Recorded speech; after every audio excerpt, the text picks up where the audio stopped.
네, 여러분 한 주간 동안 잘 보내셨습니까?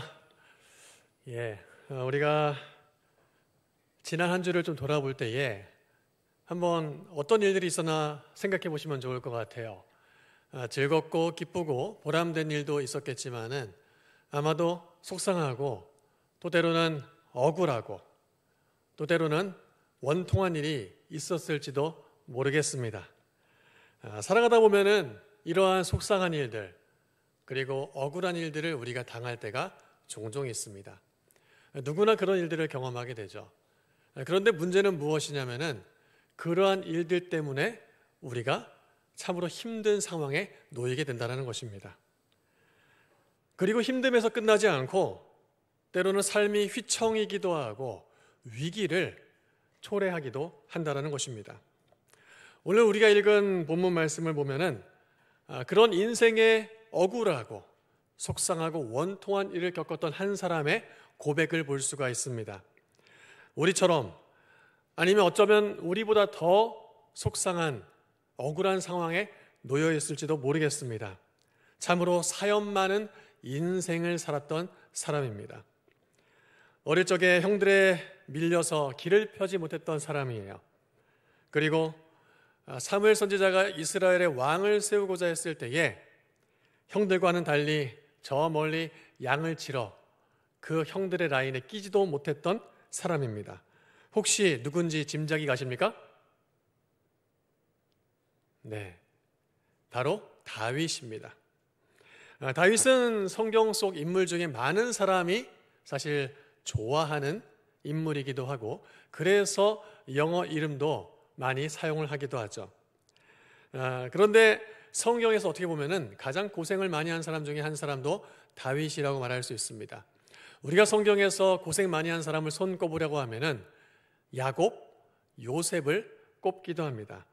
그러나 그에 못지않은 험난한 인생이 바로 다윗의 인생이라는 거예요. 성경에 보면은 이 다윗의 어릴 적 시절에 골리앗을 쓰러뜨릴 때만 하더라도 다윗의 인생은 마치 앞날이 정말 황금길을 맞을 것 같은 꽃길만 펼쳐질 것 같은 생각이 듭니다. 마치 우리가 원하는 대학에 입학을 하거나 또 때로는 우리가 원하는 회사에 입학을 하고 내가 원하는 프로세스대로 하나하나 단계를 제대로 밟아 나갈 때에 내 인생의 탄탄대로가 열리는구나 생각을 하는 것처럼 말이죠. 그런데 사울왕의 시기와 질투로 말미암아 다윗은 살해의 위협에 처하게 됩니다. 그리고 도망자의 신세를 겪게 되죠. 그리고 이 다윗이 왕이 된 이후에도 그의 인생이 그리 순탄치만은 않았습니다. 그리고 오늘 본문의 배경이 되는 상황이 어떤 상황이었느냐? 다윗이 왕이 된 이후에 왕정을 펼치다가 그의 아들 압살롬에 의해서 반란이 일어났고 그 아들 때문에 왕궁을 벗어나서 다시금 도망자의 신세를 경험했던 상황에 놓인 사람이 바로 다윗입니다. 아들에게 반란이 일어나 도망자 신세가 됐다. 왕궁에서 왕으로 살아가다가 저 광야에 메마른 땅에서 살아가야 했다. 여러분 다윗의 심정이 어땠을까요? 마음에 잘 와닿지 않습니까? 여러분 한번 생각해 보세요. 내가 정말 아끼고 사랑했던 친구, 선배, 후배, 정말 내가 헌신적으로 나의 있는 것을 나누어주고 마음을 쏟고 물질까지도 쏟으면서 시간까지도 쏟으면서 함께 챙겨주고 돌봐줬던 그 헌신의 대상이 돌연 나에게 등에서 칼을 꽂고 내 뒤통수를 칠 때 여러분 마음이 어떨까요? 여러분들의 표정을 보니까 누군가 떠오르는 것 같은데 혹시 떠오르십니까?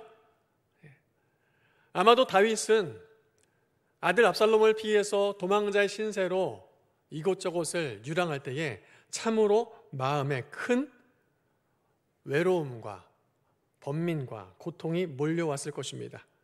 어떤 경우에는 너 억울함이 너무나 커서 화가 머리끝까지 치밀어 올랐을지도 모르겠습니다.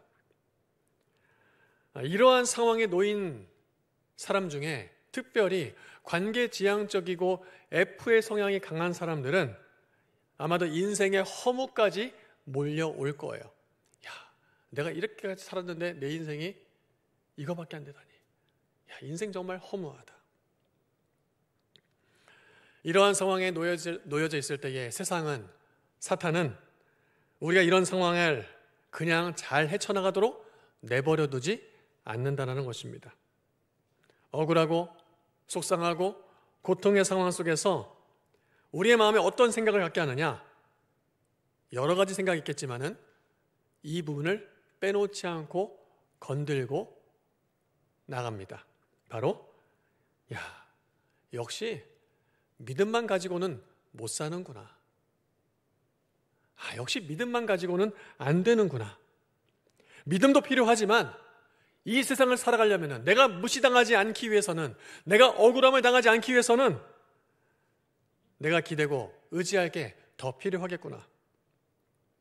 믿음은 기본이고 나를 참되게 드러낼 수 있는, 사람들에게 나를 무시하지 못하게끔 하는 믿음 플러스 알파가 필요하겠구나라는 생각을 하게 된다는 거예요. 아마 여러분들 가운데에도 어려움이 찾아올 때에, 내 삶이 무시당할 때에, 고통 속에 있을 때에 믿음 가지고는 안 되는구나. 믿음 말고 뭔가 내가 더 필요한 게 있어. 그렇게 믿음 플러스 알파를 은연중에 생각하실지 모르겠습니다. 아니면 이런 생각을 하실지도 몰라요. 누군가가 믿음만 충분하다고, 믿음이면 됐다고 얘기하는 사람에게 순진하긴, 너 정말 인생에 큰 풍파를 안 겪어봐서 그래. 믿음만 가지고 안 돼. 어떻게 믿음만으로 충분하겠어? 믿음도 필요하지만 이 험한 세상 살아가려면 돈도 필요하고 명예도 필요하고 권력도 필요하고 백도 필요하고, 그래야 믿음이 제대로 발휘될 수 있어 라고 생각하게 된다는 거예요. 이런 생각의 바탕에서 비롯된 게 바로 고지론입니다. 그리스도인들은 영향력을 가져야 된다는 거예요.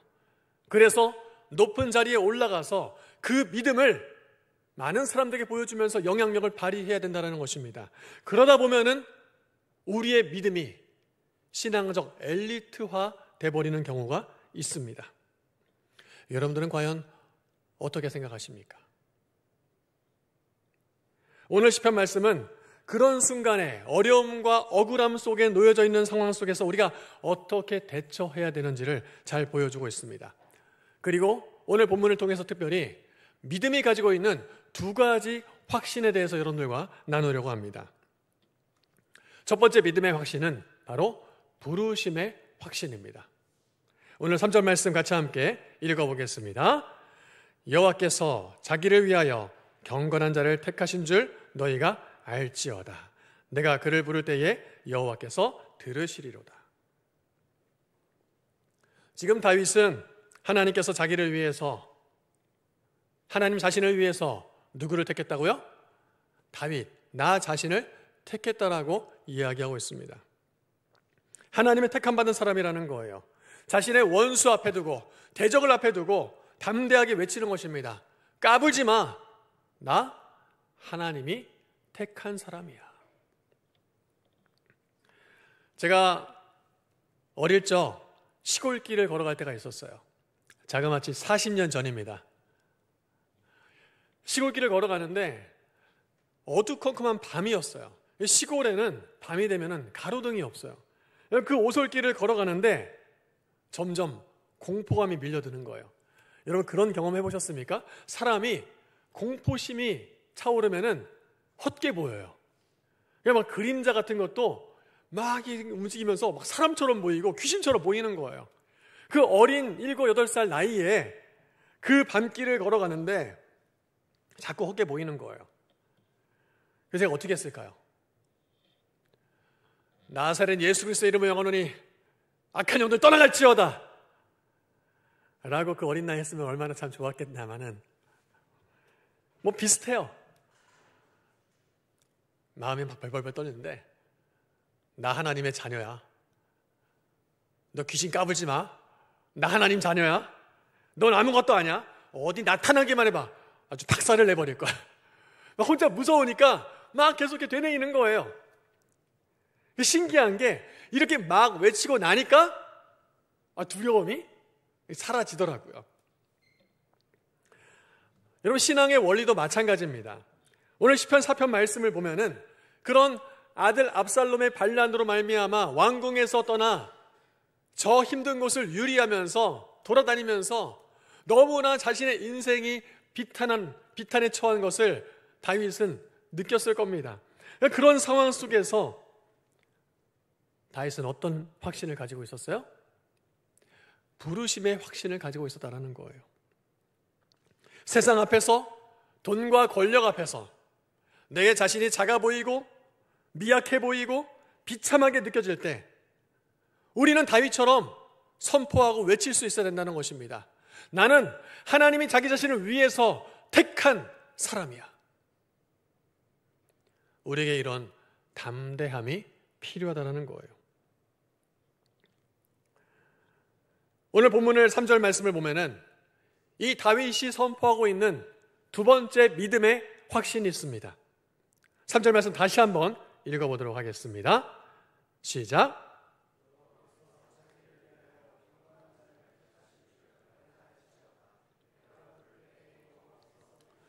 네, 현실의 암담한 벽 앞에서, 암울한 벽 앞에서 억울하고 분하고 원통할 때, 외롭고 지치고 포기하고 싶을 때 우리가 꼭 놓치지 말아야 될 첫 번째 확신은 바로 부르심의 확신이었어요.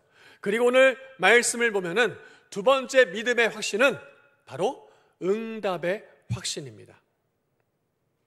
하나님이 나를 택하셔서 부르셨다. 그리고 그 부르신 자의 부르짖음을 외면하지 아니하시고 어떻게 하신다? 응답하신다라는 확신이 우리에게 필요하다는 거예요. 하나님의 자녀로서 가지는 놀라운 특권입니다. 시편 말씀을 묵상하다 보면은 많은 시편의 기자들이 여호와께 부르짖었더니라고 하면서 관용구처럼 따라 나오는 것이 바로 무엇이냐면은 여호와께서 들으시리로다. 여호와께서 들으시리로다. 바로 응답의 확신을 가지고 있다는 거예요. 실제로 다윗은 자신이 처한 곤경 속에서 이 자신의 부르짖음에 응답하시는 하나님을 경험했습니다. 어린 목동 시절부터 양을 지키기 위해서 맹수와 싸울 때에 그 목숨이 위태로운 순간에도 다윗은 여호와 하나님께 부르짖었을 거예요. 그리고 그의 부르짖음을 들으시는 하나님을 만났습니다. 형들의 등살에 떠밀려 살아야 했던 그런 위축된 상황 속에서도 다윗은 하나님께 부르짖었을 거예요. 사울의 살해의 위협과 아들 압살롬의 이 위협 속에서도 다윗은 나의 부르짖음을 들으시는 하나님께 부르짖었더니 여호와께서 들으시리로다라는 응답의 확신을 고백하고 있다는 것입니다. 우리 사랑하는 대광 청년 여러분, 여러분들에게 이 두 가지 믿음의 확신이 분명하게 세워져 있습니까? 다음 주에는 이 다윗이 이 확신을 가질 수밖에 없었던 다윗의 좀 더 깊은 내면을 우리가 좀 들여다볼 거예요. 어떻게 이런 확신을 가질 수밖에 없었는지, 그 중요한 요소가 무엇인지를 다음 주에 나누게 될 것입니다. 그러나 그 먼저 점검해 보자고요. 우리 안에, 나에게 믿음만 가지고 있는 것이 아니라 그 믿음의 정체를 한번 밝혀보자라는 겁니다.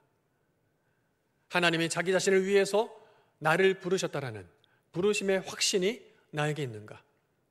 그리고 하나님이 나를 부르셨다라면은 그 부르짖는 자의 부르짖음에 우리 하나님은 반드시 응답하신다라는 응답의 확신을 내가 붙잡고 있는가? 여러분, 이게 분명하지 않다라면요,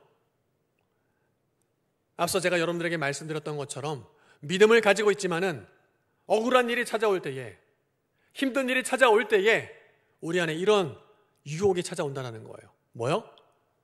믿음으로는 충분치 않아. 믿음 말고 플러스 알파가 더 필요해. 그래서 믿음이 역사해야 될 자리에 자꾸만 다른 것을 대체하려고 하는 거예요. 믿음의 자리에 좀 더 이 믿음이 돋보이게 하기 위해서 세상적인 것들을 자꾸 끌어다 놓는다라는 거예요. 그러면서 우리는 살아가면서 은연중에 믿음과 함께 플러스 알파가 있어야 된다라고 스스로 생각하는 거예요. 그러다 보면 어느 순간 믿음보다 이 플러스 알파가 더 우상이 되어버리는 경우들이 있다라는 것입니다. 저는 오늘 이 시편 4편의 말씀을 통해서 여러분들과 믿음의 두 가지 확신을 나누면서 우리의 믿음을 한번 돌아볼 수 있는 시간이 되기를 바랍니다. 오늘 말씀을 마무리하면서 우리가 다시 한번 주목해야 될 부분이 한 가지가 더 있어요. 이 다윗이 믿음의 확신을 가지고 선포하는데 누구를 향해서 선포하고 있냐는 것입니다. 얼핏 보면은 다윗을 대적하는 원수들을 향해서 외치는 것 같아요. 표현이 그러니까요. 그러나 자세히 들여다보면은 누구한테 외치고 있느냐? 하나님 앞에서 쏟아놓고 있다는 거예요. 하나님을 향해서 마치 원수를 앞에 둔 것처럼 하나님 앞에서 외치고 있는 거예요. 이것이 믿음을 가진 그리스도인의 모습입니다. 우리는 살아가다 보면은 삶의 문제가 찾아올 때에 그 문제와 씨름하느라 에너지를 많이 소비합니다. 그리고 그 문제가 해결되지 않는 모습 앞에서 긴 시간 동안 싸우다가 좌절하고 낙심하고 포기하려고 합니다. 근데 싸움의 방식이 잘못된 거예요. 누구 앞에서? 하나님 앞에서 해결해야 된다는 거예요. 그게 그리스도인의 모습이라는 것입니다. 문제와 씨름하지 않고 하나님과 씨름하려고 하는 모습. 이것이 믿음이에요. 물론 현실을 무시할 수는 없습니다. 그러나 현실 너머에 있는 주님을 믿음으로 바라보면서 싸워야 된다는 것입니다. 그게 믿음이라는 거예요. 현실의 벽이 아무리 높고 두텁지만 그 현실의 벽보다 더 높으신 하나님을 바라보면서 싸워야 된다는 것입니다. 그리고 하나님을 향하여서 부르짖고 외쳐야 된다는 거예요. 선포해야 된다는 거예요. 확신을 가지고 고백해야 된다는 겁니다. 그게 믿음이라는 거예요. 제가 여러분들과 함께 요즘 누가복음을 묵상하고 있습니다. 목사님 또 무슨 얘기를 하시는 거예요? 저는 묵상 안 하고 있는데. 우리 지금 누가복음 묵상하고 있어요. 제가 여러분들과 한 자리에서 묵상하진 않지만은 같이 누가복음을 묵상하고 있습니다. 하셔야 돼요. 하셔야 돼요. 하셔야 돼요. 한 10번 더 하면은 또 커질까요? 제가 누가복음 말씀을 좀 묵상하는데 예수님께서 사역하시는 모습이 나오고 있어요. 근데 이 말씀을 준비하면서 제 마음속에 떠나지 않는 예수님의 선포가 있었어요. 누가복음 5장 20절 말씀 함께 보겠습니다. 예수께서 그들의 믿음을 보시고 이르시되 이 사람아 내 죄사함을 받았느니라 하시니. 자, 예수님께서 그들의 무엇을 보셨다고요? 믿음을 보시고 뭐라고 말씀하시느냐? 죄 사함을 받았다고 말씀하시는 겁니다. 중풍병자를 예수님 앞에 데려오면 고칠 수 있다는 확신이 있었어요. 그러나 예수님 앞에 가까이 다가가지 못하니까 어땠습니까? 지붕을 뜯어가지고 예수님 계신 곳에 이 중풍병자를 달아내렸습니다. 그때 예수님께서 말씀하시는 거예요. 그들의 믿음을 보시고 내 죄 사함을 받았느니라. 누가복음 7장 50절 말씀 보면은 예수께서 여자에게 이르시되 네, 무엇이 믿음이 너를 구원하였으니 평안히 가라 하시니라. 그 마을에 죄 지은 한 여인이 있었습니다. 그 여인이 예수님 앞에 나왔어요. 그리고 향유 옥합을 깨트리면서 예수님 앞에 나아갔습니다. 그때 예수님께서 여자에게 말씀하시는 거예요. 내 믿음이 너를 구원하였다. 앞서 중풍병자에게 그들의 믿음을 보시고 죄 사함을 받았다라고 말씀하시는 거나 지금 이 여인에게 내 믿음이 너를 구원하였다고 말씀하시는 거나 이러한 장면들이 숱하게 복음서에 등장하고 있습니다. 예수님의 선포의 핵심은 바로 이것입니다. 믿음이 너를 구원하였느니라. 내 믿음이 너를 구원하였느니라. 믿음이 얼마나 놀라운 능력을 가지고 있는지 우리에게 보여주고 있습니다. 질병과 장애로부터의 찾아오는 고통으로부터 우리를 구원해 주십니다. 사회적인 억압과 차별에 억울해하고 원통해하는 사람에게 구원을 이루십니다. 소외받고 외로움에 지쳐있는 영혼에게 찾아가 주셔서 그의 인생을 구원해 주십니다. 이것이 바로 우리 예수님께서 믿음을 통해 우리에게 주시는 구원입니다. 천국에 들어가는 구원뿐만이 아니라 이 땅에 있는 수많은 하나님의 백성들이 겪어야 될 외로움과 고난과 억울함과 원통함을, 심지어 육체적인 질병까지도 우리 하나님께서는 믿음을 통해서 구원해 주신다는 거예요. 영적인 근본적인 문제뿐만이 아니라 삶의 필요와 문제들까지 해결해 주시는, 구원을 주시는 분이 바로 우리 예수님이시라는 것입니다. 무엇을 통해서요? 우리의 믿음을 통해서. 여러분, 이제까지 신앙생활 하시면서 스스로 한번 질문을 던져보세요. 내 믿음은 천국 가는 구원받은 믿음으로 그냥 그거로만 족하고 더 이상 믿음이 작동하지 않고 있는 건 아닌가? 정말 내 삶에 그런 현실의 높은 벽, 두터운 벽을 뛰어넘을 수 있도록 그 뒤에 계시는 더 크신 하나님을 통해서 내 삶에 변화를 일으키시고 역사하시는, 그 믿음의 두 가지 확신을 가지고 살아가는 자들에게 역사하시는 그 믿음을 가지고 나는 살아가고 있는가?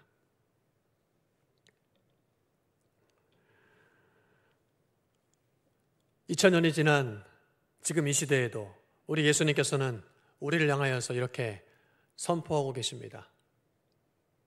부르심의 확신을 가지고 있는 믿음, 응답의 확신을 가지고 있는 믿음을 가지고 있는 주의 거룩한 백성들에게 내 믿음이 너를 구원하였느니라.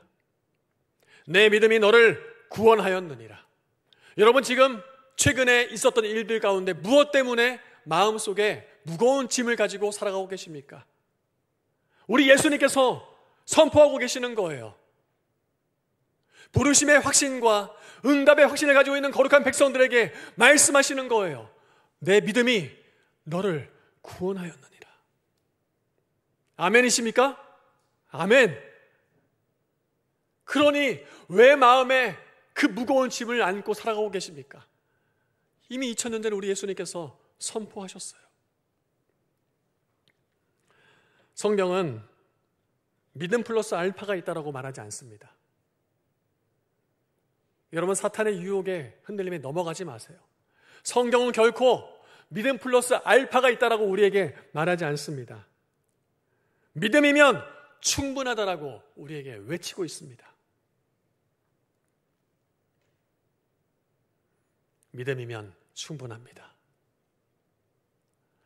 자, 여러분, 오른손을 들고 저를 다 한번 따라해 봅시다. 믿음이면 충분합니다. 믿음이면 충분합니다. 믿음이면 충분합니다. 믿으십니까? 네, 믿음이면 충분해요.